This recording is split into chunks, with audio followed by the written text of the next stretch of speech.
you for taking the time to come up and speak to us and share your message with us. And I really appreciate this man. He's considered in many circles to be a relationship expert, and a lot of time with Franklin Covey. I think you've spent a lot of time with KSL talking about relationships, and a couple of times in my marriage, Tammy has said, "Hey, I'm calling Matt." I'm like, "Okay, I'm fine. You're right. You're right." Tammy, Matt Townsend. Oh, Tammy. Yeah. You're the Tammy. Oh, no. Oh my God. Wait, they've already spoken. Oh, yeah. I got a lot of dirt now. Yeah. This is good. Hey, you guys, please join me a warm welcome for Mr. Matt Townsend. Thank you. Is that working? Thank you, man. Appreciate it. Hello. Are you ready? Yes. We're talking happiness. Anybody happy? How many of you just driving out from your homes and then coming up this mountain and then the glare of the sun and then the 3rd-degree burns on your body from the sun? How many of you feel like you got more vitamin D just in the drive up here than you've had all winter? Isn't it awesome? I just want to just stand there and breathe. Make sure you do that before we go. Here's the thing. This is going to go, I think, 6 hours. Is that what we said? 6 hours, you guys. It's actually going to feel like 7. But we're going to go 6. So here's what I want to do. And when we do this today, every time I've ever been to a speech or anything, I always think, oh, you know who needs this? And I think of 10 people that need to hear this. Okay? But just so you know, there's people in this room that are thinking of you and hoping you're hearing this. Okay? So before you're worried about everyone else that needs to hear this, just know you need it. Not you. By the way, I'm not even talking to you. Okay? Because I know you've got it. But the person on your right, they need this. Alright? Don't look at them. That is so rude. That's so rude. Like, you know who they are. You drove up with them, right? Like, you don't need to point it out. So we're here for them. We're not even here for you because you're killing it. But some of you, even though you're the most successful around, you don't always feel as happy, do you? How many of you have people, for example, that don't get how awesome you are? No matter how hard you drive it into their skull, they don't get it. And you know what we call them? I'm going to teach you a new term. It's a technical, clinical term. The term is jacked up. Okay? Those people are jacked up. And they're sucking the life out of you. Right? But they want a $10 million home. So you're like, I'll do it. I'll work with Mr. Jack. So this is the dilemma. We call it the paradox of life, right? Paradox of life. 2 ideas that seemingly contradict, but they actually go together. For example, I love my family with all of my heart. I love them. But I need them to leave. I need them to go so bad. They need to go. And then they go, and I'm like, where are you? Why don't you visit? And then they come back and visit, and I'm like, go. You gotta go. You gotta go. And leave the grandkid. And a half hour later, I'm like, you left your kid. Come get your kid back, because he's sucking the life out of me. Right? And then I'm like, you never call. And then they call, and I'm like, what? What? Nothing. You said to call. I'm calling. I know, we always call for money. I'm not calling for money. I'm calling because I love you, Dad. I love you too, son. Hey, by the way, I need some money. So we love them, and they gotta go, right? And isn't it funny in life that none of us really want what we have? Did any of you, do you remember when all you wanted to do was be an agent? That's all you needed. And if you could just pass everything, you'd be complete. You remember that? Now look at you. Then you're like, once I get my first listing, how long did that last? Once I make $1 million, then I'll be happy. And then you're like, you gotta go. You gotta go. And you tell everyone in your family to go. And then you make your next million and you're not happy? Or are you? But then you're getting old.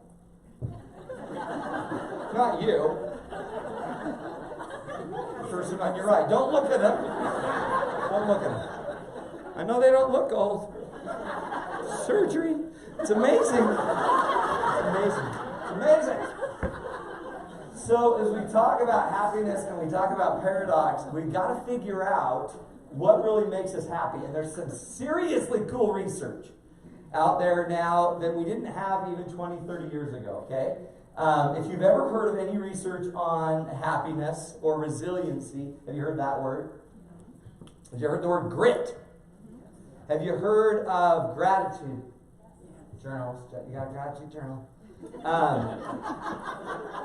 This is all research that's coming out. Because forever what we did is we didn't research happy people or people with grit. Have you heard that one? Grit.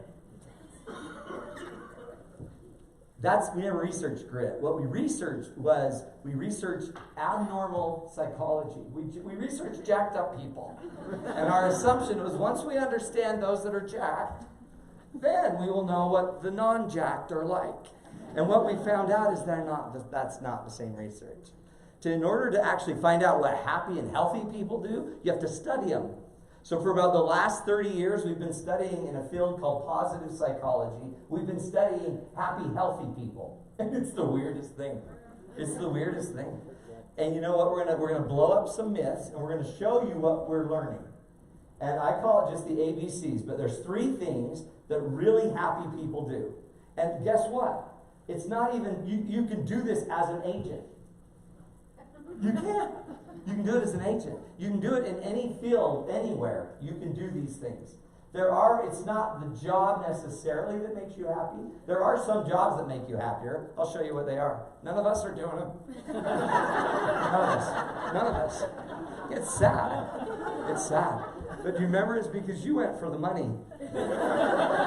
Sucker! You went for the money. And then you got it and you're like, okay, now what? And then you went for your 5th wife. And then you're like, that'll make a difference. Or the car. Do you remember the car? Oh, the car. Remember? And by day 4, you're like, I think I like my other car better. Have any of you ever regretted a purchase? Yeah, that's normal. Super normal. We'll show you how to maybe get through that without meds. And in fact, I had the greatest conversation with a client the other day about a 75-year-old man. And he's like, I don't know what to do. My wife gets so mad at me. And I'm like, why? And he's like, well, her love language is time. She just loves time. And I'm like, what's your love language? And he's like, oh, well, touch. So anytime she wants time, I'm like, well, let's touch. And she's like, well, I'd rather just have time.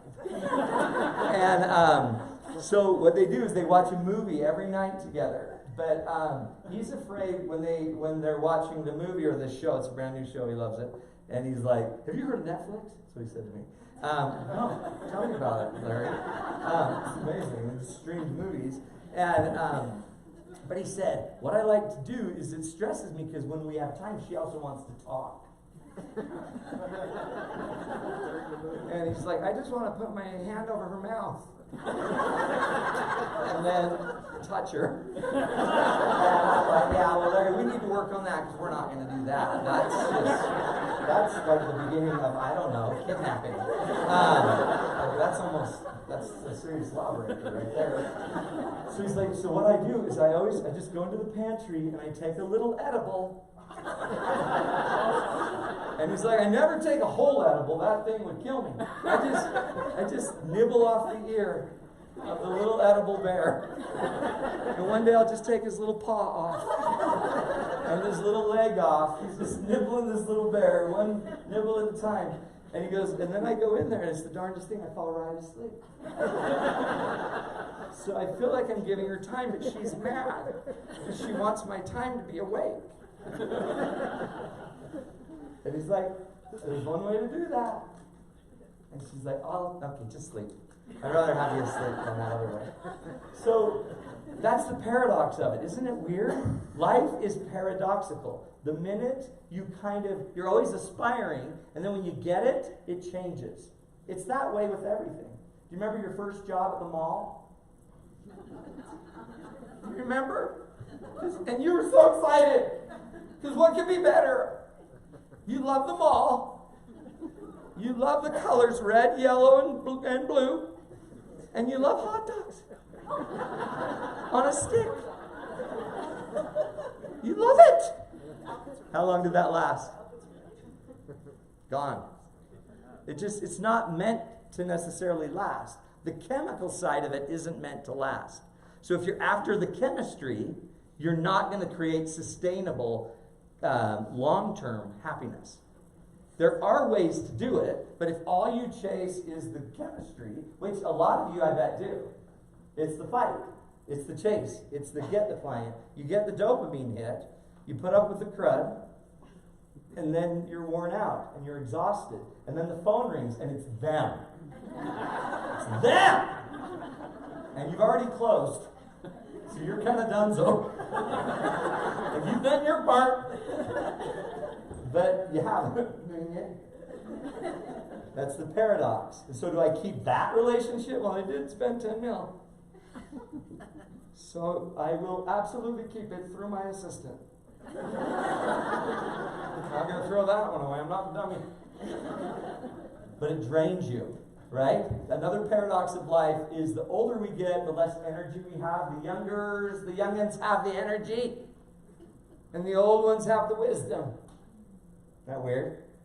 But we can't find our car in the parking lot, paradoxically.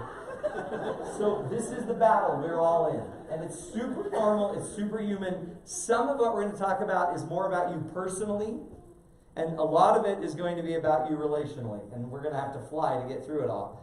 But let me tell you a secret, and I'd love you to write this down. You can't have a relationship deeper than the character you possess to sustain it. You can't have deeper relationships than you have the character to sustain. So if you have shallow character, you'll have shallow relationship, which is fine if that's your objective. But shallow means more work, weirdly. Deep means different work. It's not necessarily more work, it's just deeper work. By the way, if you haven't read the book Deep Work, by, I think his name's Cal Upton. I'd do that if I were you. Deep work is the fact that most of us live a life deeply, where we want to be deep, but we really live in the shallows. And we're just transacting all day long. And if you want more out of life, deep work is where you start to learn that really, only human beings can really only excel if they're getting deeper and deeper in their work. Most of us have to deal with the shallow stuff, so we don't have time to think about our systems, our structures, the depth of what we're trying to produce. And great book. And it'll actually have you reframe a little bit of your life, where now we're going to set aside hours to go deep in our profession. One of the things they're finding in this tech world is if you haven't been deep and you don't know tech profoundly well, you, my friend, are screwed. Because my son just did it today. So every week I go on KSL and I invent and create a brand new 8-minute segment on relationships, okay? That I write, a brand new one. I've done it for 15 years. 480 segments I've created, okay? That's forced me to go deep 2 hours a week. Now, my son, last night, that rude, showed me, he said, Matt, or Dad, he calls me Matt when he works for me. I have him call me Mr. Townsend, and, which I think is appropriate because I am in charge. But he says, Dad, give me a topic that you'd like to write one of your next segments on KSL. And I said, 5 keys to deep, real apologies. He types it in on an AI device, and it creates an AI article on the 5 keys to deep and real apologies. And he sends it to me in less than 5 minutes with a video of it writing my thing. And he's like, isn't this great? We don't even need you anymore, Dad. And I'm like, it's Mr. Townsend to you. And it didn't even dawn on him. I'm like, well, that's scary, because what if it's wrong? And he's like, oh, it doesn't matter. It's content. What the flip? Of course it matters.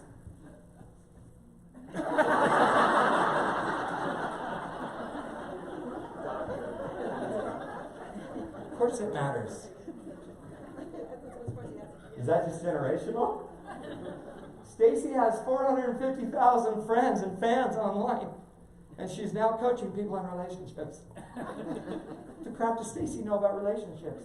Well, she's had a few. What do you mean, what does she know? She's 23, Dad. Okay. I hate Stacy too. Paradox. You're now living in the weirdest paradox of life. What's the interest rate right now? 6.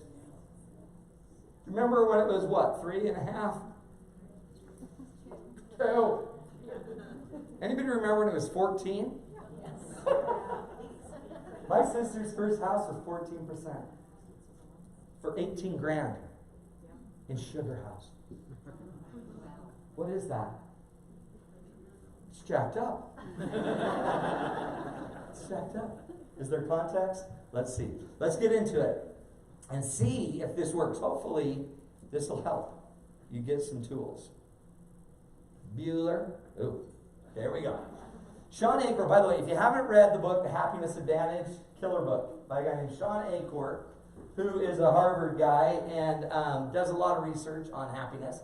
But this is going to blow up a myth that a lot of us generationally grew up with about happiness. For untold generations, we have been led to believe that happiness orbited around success. That if we work hard enough, we will be successful. And only if we are successful will we become happy. And they're finding out in the research that the opposite is actually true. Meaning, you would be happy once you were successful. Once you have your degree, then happiness will be bestowed upon you from the angels in heaven. How many of you had a degree? You remember graduating and you thought, okay, this is it. This is it. How long did that last? Do you remember the next morning your mom's like, so, now that you're home, we're going to need you to do some things full time. And get a job, and get a life, and lose the girlfriend. And on we start, right? It wasn't graduation, and it's not the business. Finally starting the business won't make you happy. Finally making the money, the next success, won't make you happy. Finally getting married won't make you happy. Finally getting divorced, weirdly, won't make you happy. Finally getting married again won't make you happy. Finally getting divorced again won't make you happy. It's not a thing that's going to make you happy. It's you in the process of becoming happy. Here's some stats for you that blow me away. This is the research on it, and let's just see if you meet the stat of happy. 48% of Americans consider themselves very happy, which is amazing, right? Because we are probably the most abundantly blessed, gifted, financially solvent, strong, country in the world. 48% of us are only very happy. Are you happier than that? Are you in that percent? Like if we brought KSL to ask you. 33% of Americans say they're very happy with their jobs. Gallup organization did a poll that showed 66% of employees are not engaged at work. They're not engaged. What do you think that costs us? Do any of you know these people? And then COVID hits, and you're like, no, hold up, no, we can do this from home. Do you remember? In yoga pants? Remember when yoga pants were actually inappropriate? Now they're just very appropriate. They're appropriate now. Do you remember? Remember when Lululemon didn't exist? Remember? When it was the jeans you used to squish into? Now we're just stuffing our little legs in Lululemon sausage casing. Not you, I'm not talking about you. I hope they're not wearing them today, because that would be embarrassing. Happiest careers, here you go. Are you ready? Clergy, firefighters, and reservation agents. Oh, lost it. Nope, sorry, which is funny because I was told my aptitude, I took an aptitude test in high school, they said I should be clergy. Which stinks when you belong to a church that doesn't pay their clergy. So my career was shot at 17. So I tried to be a firefighter, and I was an EMT for a few years, and because I thought the ladies liked men in uniform, and then I realized not EMT uniforms. And then I've never been a reservation agent. But aren't those the weirdest careers? Happiest people. By the way, if you notice, not financially solvent, probably. Unless they're double dipping, right, in other businesses. People that live in larger metropolis areas are happier than those in rural areas. You believe that? I didn't believe that until I came up here. Yes. Yes, I now believe it. And there is a sun, which I haven't seen for a while. Income above $75,000 does not correlate to happier people. Money correlates to happiness up to $75K. Above $75K, you are not way happier at $150K. But when you're at $300K, you are so happy. Wait till you hit $500,000. Your head will blow with happiness. It doesn't. Because everything's taken care of. And then it's just like, where's my car? And you're looking for your car again. Or you're looking to go skiing. And you pretend like you're trying to find clients. What a liar. What a liar. And you're in denial. Okay? Because you know most of those days you're not talking to anyone but a punk of a 14-year-old kid. From, I don't know, Magna, Utah. He's not buying anything from you. Healthier people are 20% happier than those with average health. And the happiest ages, by the way, this is a mind bender. Happiest ages are 18 and 73. Isn't that amazing? By the 18, why? Clueless. So easy to be happy when you're clueless. And they're still living at home. And 73, that's the year before your hip just blows. On average, that's the hip blow year. That's when hips go, guys. Check your hips. Here's the sad thing, if you look at the stats. The least happy ages are 58. Any 58-year-olds here? Yeah! Okay, I'm going to meet with you after, okay? No, but it doesn't have, notice, these are just numbers. The big issue is, are you happier? Are you happier? Because if you're not, what's going on? We need to change, so let's give you the tools. Sean Anchor, by the way, uses this term, which was coined by Aristotle for happiness. Let's not even use the word happiness. Let's use this term, eudaimonia. The most accurate term for happiness is eudaimonia, which translates not directly to happiness, but to human flourishing. Are you flourishing as a human? Physically, socially, emotionally, financially, spiritually? Are you becoming something you really love? Well, but I didn't make the highest circle in real estate. But I have to have a transplant tomorrow, and I can't talk to anybody, and I'm struggling. So we would probably call that eudaimonia. And it doesn't mean anything's going to be perfect, is it? It's just, do you know what to do with it? Whatever it is. So let's get into it. The ABCs are very simple. The healthiest, happiest people have a gift, a skill, to be appreciative of what is going on right now. They are in the present, appreciating right now. Right now, they're in this room thinking about what we're talking about. They're not thinking about what they're going to do later. They're not wondering what their partner's doing.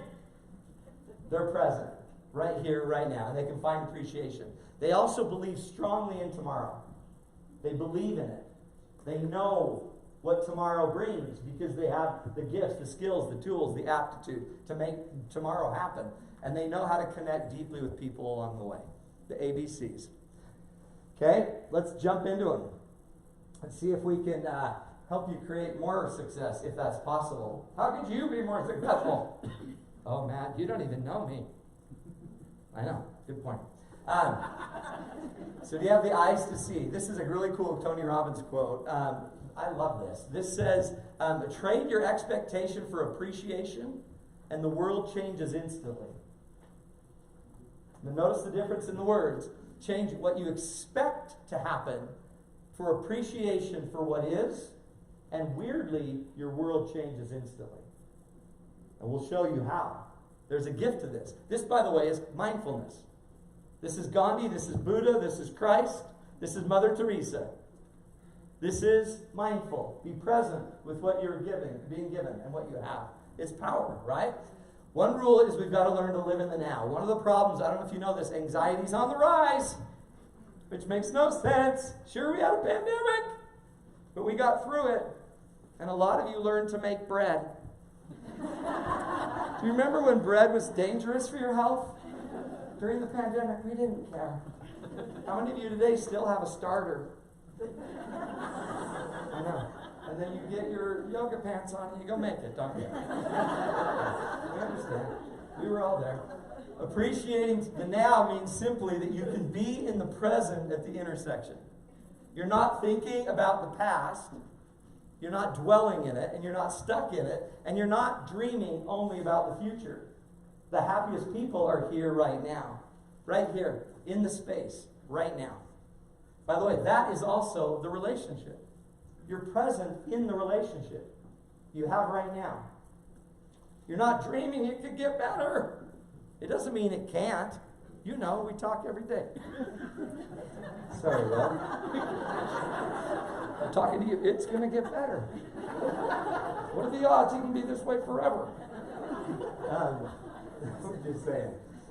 This is such a cool quote, too. The point of power is always in the present moment. Memore muerta is what the Stoics used to teach. Remember, you die. Oh, that's negative. I'd rather believe we don't. Okay, well, you do that. And until someone dies, and then you're going to have a freak out because you're going to just think they're cold and stiff. No, people die. And you know what? Let me let you in on the secret. You will too. Oh, Matt's negative. I'm not. The Stoics are saying that's life. And as soon as you accept it, then you live your life as if we all die. What does that even mean? I don't know. I'll show you. We'll just ask some questions. No one's going to die. Oh, hold on. They are. Everyone's going to die. Here's a fact for you. Happiness appears when we engage in our lives, when we must face our lives openly. There's a cool quote by David Biscott, what you avoid imprisons you. Do any of you use social media, for example, to avoid? The person on your right is absolutely jacked up. And we just laughed at her. If you use social media to hide, you're in prison. What are you hiding from? How many of you don't use that? You just use recreation. I just like to go skiing to meet clients. And I mean, I have. Don't get me wrong. I've met one man once. But most of the time, I just yell, single! And get on the lift by myself so I can just breathe and not have to deal with all the jacked up people in my wife's family. That. But if you're always avoiding, you're never in. And if you're never in, you can't have a life. Why do we want to escape from our lives? I just want you to answer that question in your head. What are you escaping from? Is it fear? Is it anxiety? Is it overwhelm? Is it insecurity? And here's a cool question for you. If we could erase that fear, how would you live without it? What would you do without the fear? How would you be a different agent without the fear? If you had no more fear and absolute confidence and lived in the now, what would you do? That's power. That's power. Here's the happy hack for it. Time to start living your life right now, and I want you to identify an activity that you know numbs you out. Anything, by the way, anything can be recreational until it's no longer recreating you. And the minute you're no longer being recreated, we've all been on trips that didn't recreate. We've all been on internet or social media too long. We've all watched too much cable news. We've watched too much of it. You want to hear the crazy truth about cable news? It's terrifying. I believe it's one of the dominant factors of why anxiety is going up. Social media and cable news watching are two of the most anxiety-driving things in the world. They did a study. Do you remember the bombing in Boston Marathon bombing? By the way, how many bombings do we now have that we have to remember the Boston Marathon bombing? We all have so many bombings that we've seen or heard of. They found that if you watch 6 or more hours of coverage of the Boston Marathon bombing aftermath, do you remember? And they were chasing the guy, do you remember? And they found him in the boat and all that stuff, and they were looking. If you watch 6 or more hours of that coverage, you were more likely to suffer signs of PTSD than people on the ground during the Boston Marathon bombing. You know why? Because people on the ground acted. They did something. And when you're watching for entertainment, 6 hours of something you can do nothing about, human beings were never evolved or wired to actually know a ton of information about something that they weren't interacting with daily. A farmer only knew about his farm. He didn't know about Chicago burning down for days, let alone watch it happen. That's what's inducing anxiety, which is why we want to numb. But numbing doesn't mean it means you're not taking care of yourself. It's when we use anything as recreation, and then we turn it off when it's no longer recreating us, and then we invest the rest of that time to handle and have a deeper, more real, meaningful life. In order to keep the lamp burning, you have to constantly be putting oil in it. Don't think that excessive avoidance is oil refill. It's actually draining you of the oil. It's creating and inducing more confusion for all of us. So, I'd suggest you institute some tech-free times. I'd suggest you read some books, like Deep Work, or another book is, it's so good, Essentialism. If you haven't read the book Essentialism, you got to get it. It's by McKeon, who was a guy that was supposed to be going to, I think, Cambridge's law school. And when he started, on his way there, he realized, I don't want to be a lawyer. And he quit in front of his dad. And his dad's like, what the crap? This kid's jacked up. He's not buying into it. Now this same kid teaches at Stanford with just a master's. What a loser. But he's learned how to live the essential. You only have time for the essential facts of life. You don't have time for all the facts of life, just the essential. Remember that was Thoreau? Went to the woods because he wished to live deliberately, to confront the essential facts of life he wanted to. And not when he comes to die, discover that he had never lived the essential facts. What are the essential facts of your life? That's part of what we've got to figure out. Another thing we could appreciate are our given gifts. Nuns that expressed faith and optimism in their journals were more likely to live longer than those who didn't. So they did these studies and found that the nuns that would get in their journals and write all of the positive things that were working in their lives, they lived significantly longer than the negative Nellies. Isn't that the wildest thing? This, by the way, is the research where gratitude journals come from. The research is now more robust. When you identify the good every day, amazing things start to happen. If you've ever heard of the story of Corrie ten Boom and Betsy ten Boom, two Christians that helped the Jews escape the Nazis, they were eventually captured, thrown into a concentration camp. When they got in there, someone had smuggled a Bible in. And they were then put in barracks with flea, that were flea infested.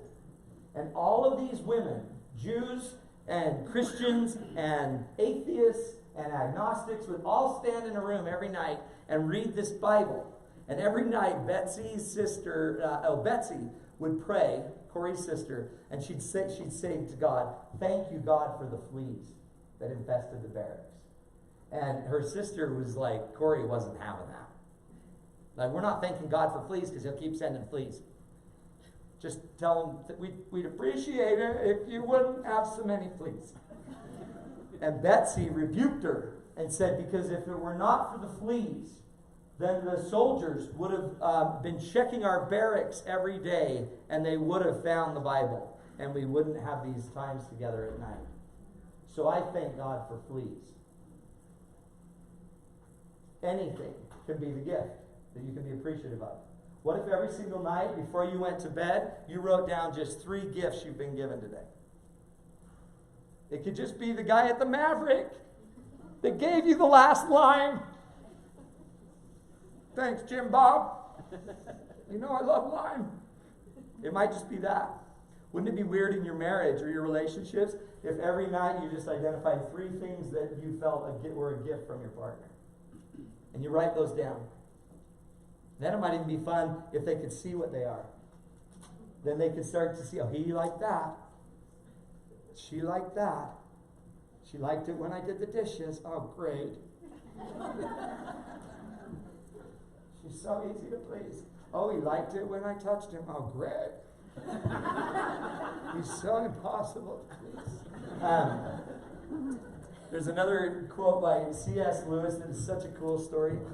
He says, if you're going to go out into the woods and in your journey you're going to try to make a meal, don't go look for things that you are expecting to be in the meal. What you might want to just look for is the meal that's been given. If you walk out and you see some roots there that are edible, I might just take them with gratitude.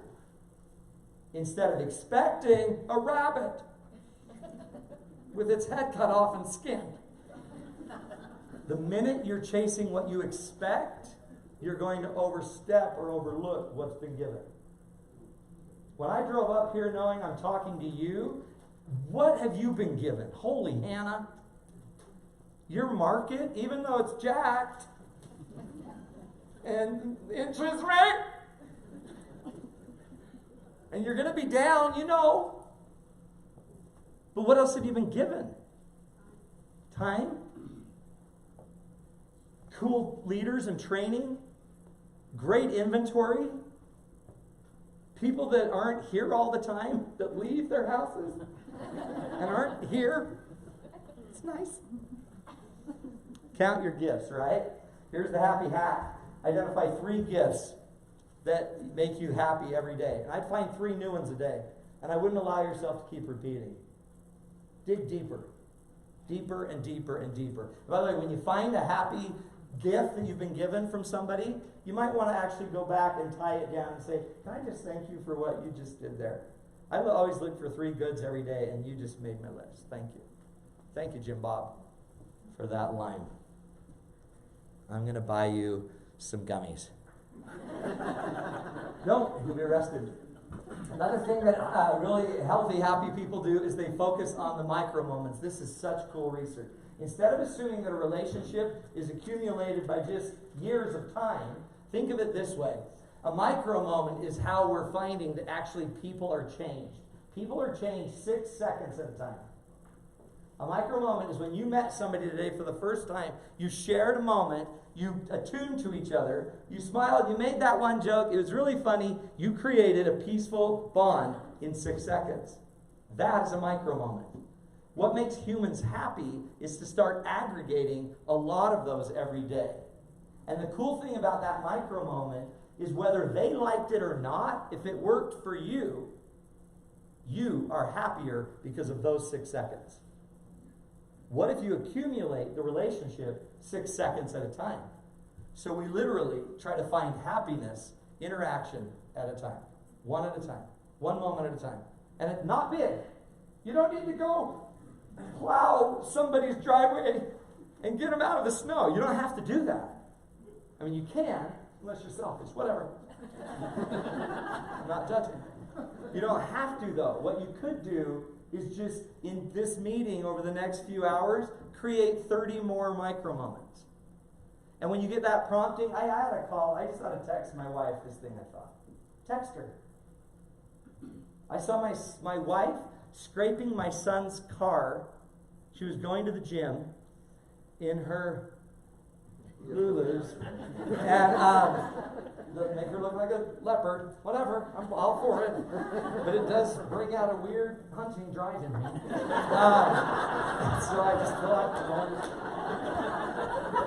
get her, gotta get her. We'll just call that. That's just fight or flight. And fight, flight, mate. So if she doesn't want to be hunted, maybe wear, I don't know, something puffier and bulgier and less leopardy.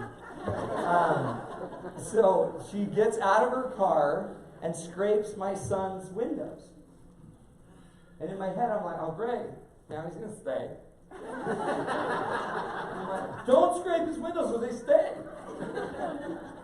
You need to have the hunger for a garage. It's funny, right now we have a garage for him, but he doesn't use it. Because he'd have to walk in because we don't have the remote. It's broke. I don't want to spend all that energy walking in. I just want to spend more energy in the morning scraping it off. I'm like, you're like your mom's dad. I love you. So this is how it's created. It's in micro moments. It's 6 seconds at a time, which also means if something happens that's negative and you don't jump on it, we call it fuse. You don't fuse to the negative moment and just start beating it up and making it part of your identity. If you don't do that, guess what will happen, you guys? It goes away. Do you know how long an emotion stays in you if you don't feed it? How long? Great question. 90 seconds. An emotion goes away unless you attach to it, fuse to it, and start making it part of your identity and building it a story around it. And let stuff go. Oh, yeah, shut it. There's one of us that has a PhD, okay? I hate to drop that card. Micro moments. Are you good at appreciating, being in the moment, accepting, and letting stuff go? If you're not, let's learn it. Dig deep on it. Go learn about mindfulness. You want another book? You guys like books? Go get the book called The Confidence Gap by Russ Harris. But don't get the book to read it. Get the book to do every activity in it. And what he's going to teach you is how to let go of your fear. Russ Harris by The Confidence Gap is the book. I wasn't going to tell you that one, but that's right now that's my favorite book. By the way, it's actually a really profound theory of therapy they're using right now too, to deal with people with anxiety, to help people that have addictions. Most of these things are all because of fear. Fun, huh? Next one is to believe in tomorrow. Do you guys believe in tomorrow? Of course. Got a meeting. 8 meetings. Here are the odds of your existence. This is so cool. Scientists have calculated the probability of your existence today as you are right now in this moment, where you are here in this moment. And it's about 1 in 400 trillion. You being you as you are here right now, 1 in 400 trillion. Translated into time, 1 trillion seconds is over 36,000 years. So 400 trillion would be 14.5 million years. You are a 1 in 14.5 million year person, sitting next to a 14.5 million person. Yes, Stacy is a 1 in a 14.5 million person. But Stacy's not worried about any of that. She just feels fat. Isn't that amazing? But you are unique. And you're like, yeah, but my hair is thin. And then the guy next to you is like, well, at least you have hair. Mine's on my back. I got mom's jeans. Don't even ask. You're 1 in a 400 trillion person. Well, yeah, but I only made this much money. I know. Hey, At least you made money, and we'll get better. There's time, is there? You just said everyone's going to die. All right. Okay, I think I see your problem. Get the book, The Confidence Gap. This is the coolest representation of what I'm trying to point out. Imagine, Dr. Ali Benazir says, imagine that there was one life preserver thrown somewhere in some ocean. There's exactly one turtle in all of these oceans, swimming underwater somewhere. The probability that you came about and exist today is the same as that turtle sticking its head out of the water in the middle of that life preserver on one try.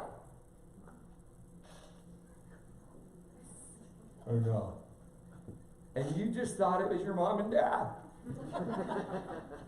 You know, having ice cream in Utah. Or drinks anywhere else. I don't know why you're laughing. So let's get into it. You ready? You ready to believe in tomorrow? Let's say you just found out you're dying. Oh, he's so negative. Again, we're back at dying. Yep, you're dying. You just found out. Okay? Not good news. You got 2 years to live. This is an activity I'd spend some time on. What would you do? 2 years to live. How would you live? Would you quit? Would you keep working? Some for sure. Sure, I'd burn my Rolodex. And some of you are like, what the crap's a Rolodex? We'll explain it later, son. What would you do with 2 years to live? By the way, who would you make sure is around you regularly? Who would you make sure is not? What would you not do anymore? Get that clear in your head. 2 years. That's not very long to live, is it? You ready to have that messed up? 2 months to live. Oh, jeez. Now we're going to tighten it. You have 2 months to live. Who's around you now? Do you work? How do you close up stuff? Who do you teach? What do you teach them? If you have 2 months to live, what do you start highlighting in your talks? How much TikToking are we going to do in those 2 months? Got to do a lot. Got to get all my gaming done. How much gaming we doing? 2 weeks to live. Now you're getting to the essential facts.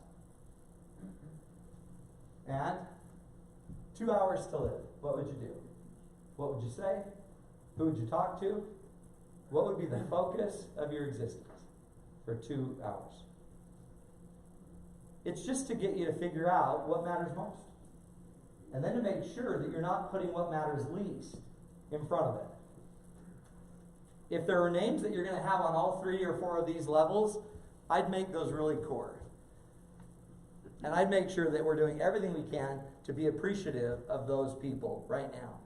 Talking, connecting, doing all of that. I'm not trying to make you negative or down. But this actually gives you life. One of the reasons we're struggling is because we spend a life in the thick of thin things. We're doing all these things that don't matter in any of those levels necessarily. We need to make a living, absolutely. And you can make a living and impact those lives and those relationships. Just think about it. Weirdly, the more you have identified and maybe fused to some of these ideas, a little bit more, then all of a sudden you are happier. Tonight, we're going to have what we call dessert and flirt with Mert. My wife's name is Marty, after Mardi Gras. Her parents, huge partiers. I found out it also means Tuesday, somewhere. I don't know why, but apparently that's when she was conceived. I do not know. Some things you don't want to know. And so tonight we are going to gather all of our kids that live in town and we watch The Bachelor. Well, half of us watch The Bachelor, but we all gather together and we hang out. And I have 4 kids married. I have 6 children because I'm from you. And I love ice cream. And so I have 4 children that are married, and it's so fun to do that. But most of the guys, I work, my sons that work for me work, because I make them. And I have a son in school. But we gather. We gather. None of us care about the Bachelor. Well, half of us don't even care about the Bachelor. But we know what matters to us. So I try to connect with each one of them and my daughters-in-law. And I'm not perfect at it. And I am rude. I don't understand how important it is. But as a guy that deals with relationships all day, the last thing I want to see is The Bachelor. Because I'm seeing a lot of problems. And nobody's listening to Matt Townsend. I hate it. Look at this really fast. And we won't go too deep into this. This is one of the coolest things I've ever learned in my life. Happy people know what their strengths are. I'm not talking about your talents. I'm not talking about your gifts. The research they found is that there are virtues that every human possesses. By the way, for thousands of years, they have been teaching that there are virtues. That every human is born with strength and virtue and gifts that are good. Do you know what yours are? They found the happiest people on earth spend 10 plus years on their strengths. 10 plus hours a week using their strength. And it makes you happy. And you don't even probably know exactly what yours are, but you do. I've known mine my entire life. They're called character strengths. I didn't know exactly that was it, but I knew I was funny, and I knew I was ruggedly good looking. And that was not meant to be funny. So, Will, they are rude. We'll want to work on that in the next one. So I took a study. I'll give you the address where you can go take it for free. If you do it my way, you'll do it for free. If you don't, you'll pay money. And what you're going to identify is what your character strengths are. Everyone in the room has them. And they have a list from 1 to 24. And my strengths are crazy cool. 93% of the people that are happiest when they use their strengths 10 plus hours a week, but only 1 in 4 adults actually do so. So what if you attack your practice through your strength? Every time I walk into a room, I know my strength. I also know what I'm horrible at. And it showed, because I showed up 8 minutes late. My 24th strength is self-regulating. So I pay people to regulate me. But just like no one can regulate your bowels, no one can regulate you, no matter how much you pay them. Because eventually you gotta listen to them, which I didn't do. So here are my top strengths. My number one strength when I took it's called the VIA Character Strengths Test. I took it. Number one strength, social intelligence. Boom! I read people really well. Second strength, perspective and wisdom. Third strength, creativity. I never do anything the same way twice. If I would do the speech exactly the way I always do it, life would be so much easier. But I change it every time. I have to. I'm creative. Hope is I'm very optimistic, future-minded. Spirituality is high. I can find it anywhere. When I was walking from my car, I could feel peace from the sun. It was so beautiful. And humor. And then if you could see it right here, ruggedly good-looking. Lowest strength, self-regulating. I don't try to regulate more because it weirdly wouldn't make me happier. But what I do is I try to use these strengths to thrive. So if you know your strengths when you walk into a meeting or a closing, don't worry about the sales pitch. Start with your strength. So I would start with social intelligence. And I'd have perspective and wisdom in my real estate. And I'd find creative ways to do it. Doesn't mean I'm artsy. I just can find a million ways to do it. The deal. And I would probably use my spirituality to guide my values. So I'm not doing something I shouldn't. And then I'd probably use humor when it gets tense. That's how I sit with people that hate each other. Every day. Every day. That's how I mediated. Isn't that crazy? My 6th, 7th strength is love of learning. I hate school. I hate it. But I love learning. Isn't that crazy? Okay, here's where you're going to do it. Go to the website, authentichappiness.org. Take the VIA Character Strengths Assessment. It's going to take you 40 minutes, you guys. Oh, jeez. I don't have 40 minutes. Okay, well then don't. Just suffer. Just die in a hole without your strength. At 16, I knew I was good at relationships. I was coaching cheerleader girls in my grade on their boyfriends that would play football. That's what I was doing then. I didn't know it as a strength. Once you know these, what's the power of using them? You don't need to know what tomorrow brings, because you're bringing your strength whatever you do, okay? We gotta fly, man. Of all the virtues we can learn, no trait is more useful, more essential for survival, and more likely to improve the quality of your life than the ability to transform adversity into an enjoyable challenge. Nothing is better than transforming your difficulty into positivity. One way to do it, use your strengths. Another way to do it is what we call flow. If you've ever heard of flow, not ant flow, that's someone else. This is another flow. Flow is the psychology of optimal experience. Can you create an optimal existence? Or do you have to happen into it? And what they found is flow is a really interesting balance of two things. If your challenges in life are too high, you get anxious. If your challenges are high and your skills are low, you get way anxious.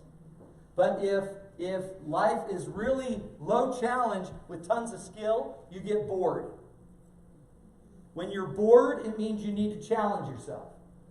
When you're anxious, it means you need more skills. Flow is the ability to continually keep adapting challenge and skill to get better and better and better and better. Every human being can do it. Unless you're escaping in social media and you're not doing it. If you want more information on that, go study the guy's name. Don't even write it down. It's impossible. Chick sent me hi. Chick sent me hi. Michael Little St. Michael. He's Hungarian. I used to have a radio show at BYU Radio. And I have the privilege of having asked him to be on my show twice. And he had the privilege of both times not showing up.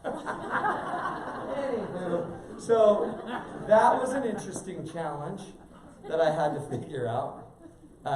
Go check out anything on flow. You just Google it and it's really popular. Okay, last but not least on relationships. This is basic stuff, right? Dr. Brene Brown. I define connection as the energy that exists between people when they feel seen, heard, and valued. When they can give and receive receive without judgment. When they derive sustenance and strength from the relationships. True connection is the ability to feel seen, heard, and valued. Think about it. Do the people on your team sense you do that? Think of the most difficult people you deal with. Do you feel that from them? Because when you don't, it creates something in us that I call smoke. Smoke is everything that humans fight about that's never the real issue. So for 2.5 years after I left Franklin Covey, I used to be a divorce mediator. Okay? I thought that would be fun. I did. Then I realized these people hate each other. But every one of them would bring up smoke. I saw a husband that was mad because his wife bought a $400 purse. He says, that's ridiculous. Nobody needs a $400 purse. She said, it's not a purse, it's a bag. He said, I don't care what you call it, nobody needs a $400 bag. She says, oh really? How much was your golf bag? Right then, he went deaf. He could not hear her. And he's like, now what are you talking about? And she said, you just said nobody needs a $400 bag. Well, how much was your golf bag? And he's like, what bag? Well, the bag you just bought. How much was it? The bag? Yeah. The bag and the wheels and everything you just bought with it. And the bag that you put in the bag. How much was that? Well, it's 3 something. 3 what? And then I heard the weirdest word, red rum. Red rum. Which I later found out was murder backwards. And that's right when her head spun around, fire shot out her nostrils.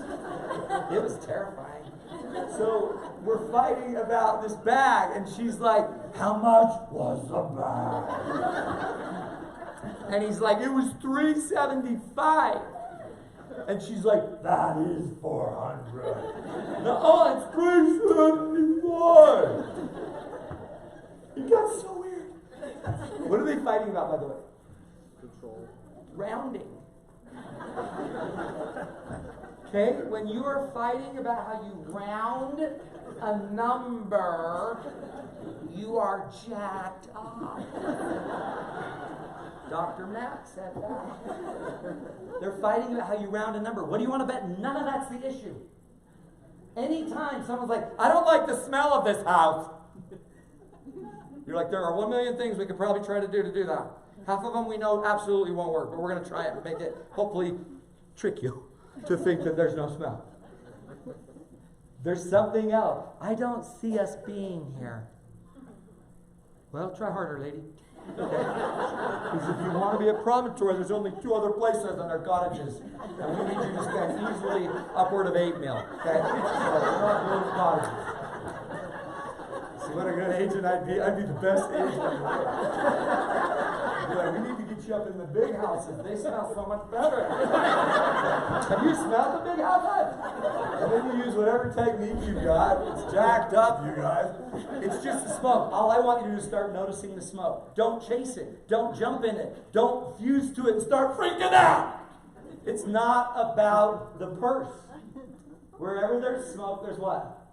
Fire. Number 1 killer of a person in a house fire is smoke. Fires don't kill people, the smoke does. Very few people burn to death. They're way dead before the fire burns. I know, it's graphic, but totally true. Remember, I'm an EMT. I know these things. So wherever there's smoke, there's fire. Let's just get down to the real issue. The real issue is the fire are basic needs that people need to have met. People need to know they're safe. If you're going to be my agent, I need to know I'm safe with you. Physically, you're not going to maul me. Socially, you're not going to embarrass me. You're not going to ask for my credit score. Like publicly. Hey, Jimmy, what was your credit score? I'll tell you later, Stan. Right? We can fight about it, but the reality is, I don't like that agent. Why? He's just a jerk. He's cocky. Yells personal information across the room. No big deal. Safety, physical safety, social, emotional safety, financial safety, spiritual safety. Do we have the same values? Are we in the same world? Do you have safety? Think of the most difficult person you've ever dealt with. Were they safe with you? Most people don't make your life miserable if they're safe with you. Okay? Were you safe with them? Maybe not. T stands for trust, second basic need. Every relationship, we got to have trust. I didn't invent the idea. Long-term relationships make sure that we have character, so you know I'm honest, competency, so you know I'm skilled. We trust people that have character and competence. The minute you lack one of those, I have to get a second opinion on what you just said. If you don't have a doctor with character and competence, you have to get second opinions. And so it makes everything cost more. High trust cultures pay low taxes. Low trust cultures pay higher taxes. If you're not a trustworthy being, or you can't sell you're trustworthy, guess what? You're going to have a lot of smoke. Safety and trust, human needs. Didn't invent it, right? A stands for appreciation. Everyone wants to be appreciated differently. I am as somebody that's more of a seer or a hearer. I need to hear positive stuff. My wife's more of a seer. She needs to see positive stuff. She needs to see me vacuuming, okay? In a maid outfit, all right? And I do it, okay? I do it, and I do it for her, and it's not even a French maid outfit, okay? It's like a Courtyard Marriott janitor outfit with grease stains on it, and it's really tight. But whenever I vacuum, I always wear that. And so that makes her feel appreciated. So we can fight about sex, we can fight about whatever, but the real issue is do the people around you feel appreciated? Do they feel like you respect them?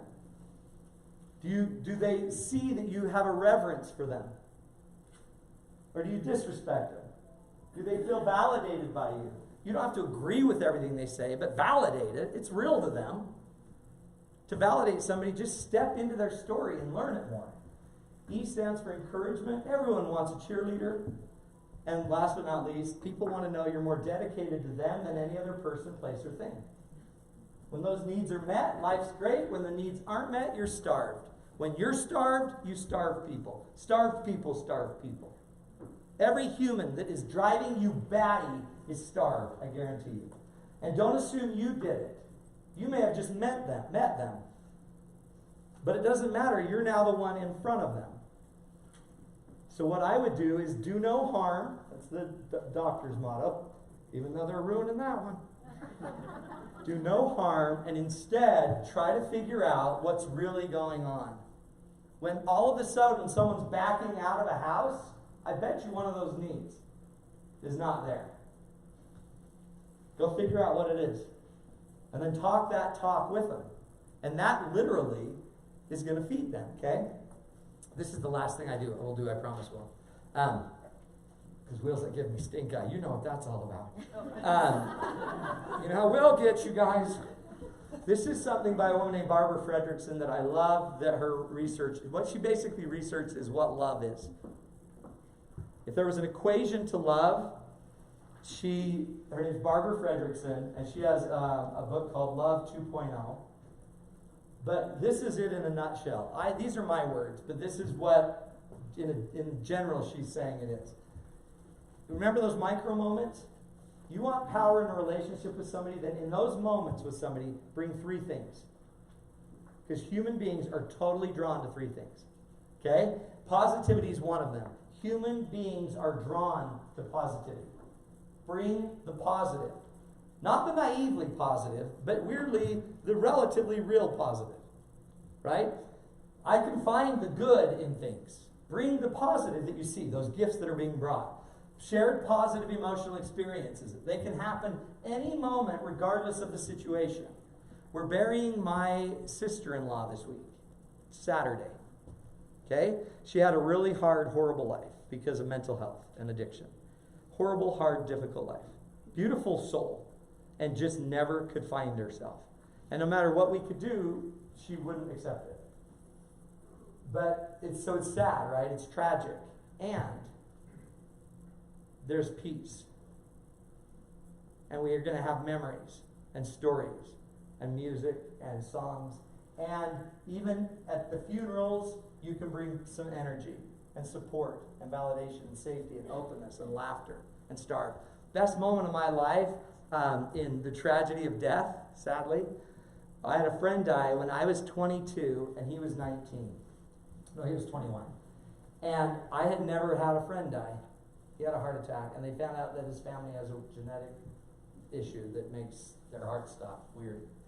But that one son ended up saving all of his siblings because they all went in and had procedures done. So I went to the funeral, not knowing what to say to my friend's parents, and his older brother was one of my best friends. What do you say? Didn't know what to say. So I got in there, didn't know what to say, and I just started to cry. And they just hugged me and said, you know what? There's nothing you can say. There's nothing you can say. And we just cried. And then what they did is they got all of the boys our age and sent us into a room in the back of the mortuary. And they started a recorder. And they said, we want you to talk about Paul and tell us every story you guys know about Paul. Well, I knew Paul really well. And I have a lot of stories. So for the next 2.5 hours, about 14 of us started telling stories and laughing the hardest we've ever laughed. Paradoxically, in the back of a mortuary, while everyone was viewing the deceased. And the parents from then on could say, oh, those are his friends. Those are his friends remembering. And it healed us. By allowing us to be real, we could heal. And it healed us.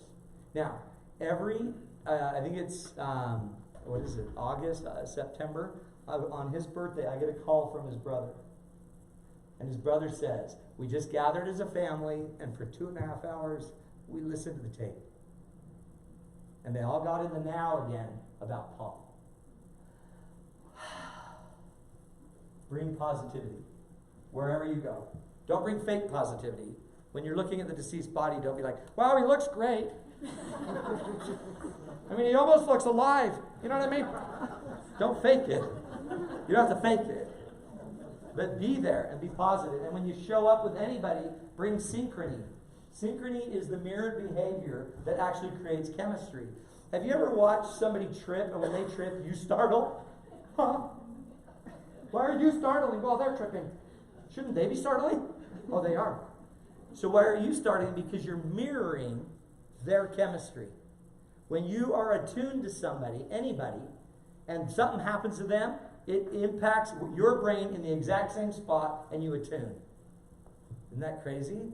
You pair it, and then you share the emotion. Human beings cannot not do that. That's why when someone smiles, you smile. So easy. Right? That's when someone startles, you startle. That's why when a mom is crying and the baby sees the mom crying, you'll see worry on the baby's face. BYU did a study that said babies at the age of 8 months can mirror and sync 4 basic emotions of their moms: mad, glad, sad, and scared. The minute the mom shows it and the baby sees it, the baby goes there. You're wired to sync, but you can't sync with a human if you're syncing to your phone. So if you put your phone down and just look at people, watch them. Watch them. Watch them. They're going to give you information. Watch how they react to the room. Oh, this is where you could have the baby. Put the baby bed right there. Can you imagine waking up and just standing in the sunlight with your baby? Which may have been exactly what she was thinking. Because she walks in the room and rubbed her belly. Now, if he rocks in and rubs his belly, don't bring up the baby. He's just gassy. That's different. Positivity and synchrony. When you bring positivity and you're in sync with another human on anything, in the moment, for 6 seconds, boom, relationships are being born. Last but not least is charity. Charity is when you actually invest in the well-being of the other. When you actually are bought in for their good. And when you're in the house and you see it's all going awesome, but then you still defend, hey, this doesn't have the countertops you wanted, does it? So if we're going to do this one, we'll want to get rid of these somehow. I'll give you some cards if you want that. Now you're defending me. You stud! Prioritizing the other's needs and wellness in the space is what creates the charity. By the way, those are all 3 unique gifts of humanity. It's different. It's what we can do. Can you bring those to your game? Can you do it? Okay, we'll end with 2 quotes, okay? One is a quote from Gandhi. Have you guys heard of him? That guy's amazing. Gandhi says, "You must become the change you seek in the world. If you want more safety, be more safe. You want more trust, be trustworthy. You want more appreciation, be appreciative. You want more respect, respect people. You want more validation, validate. You want more encouragement, be encouraging. You want more dedication, then get in." Right? You become the change. Think of what we've talked about today. What's one thing that you know you need to change?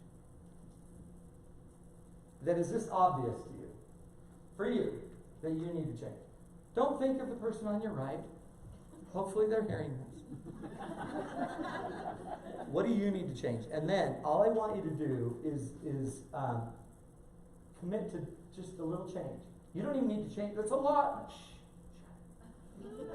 Just like that old man putting his hand on your right. Don't talk. What's the one thing you need to do? Then here, all I want you to do is answer this. What's the easiest, most obvious little thing you could do today on that one thing to just get it started? Just the easiest thing. You don't need to do the biggest thing. Just the little easiest thing. And then will you commit to do that? That little thing. Well, I mean, really? We're done, okay? Die, whatever. Memoriam mortem, we all die, remember? And then see what happens. Now, here's why.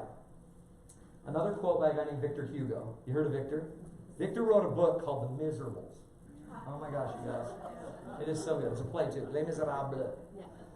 Here's the quote. He says, "You must be like the bird who, halting in its flight on a limb that's too slight, feels the limb give way beneath him, yet sings, knowing that it hath wings."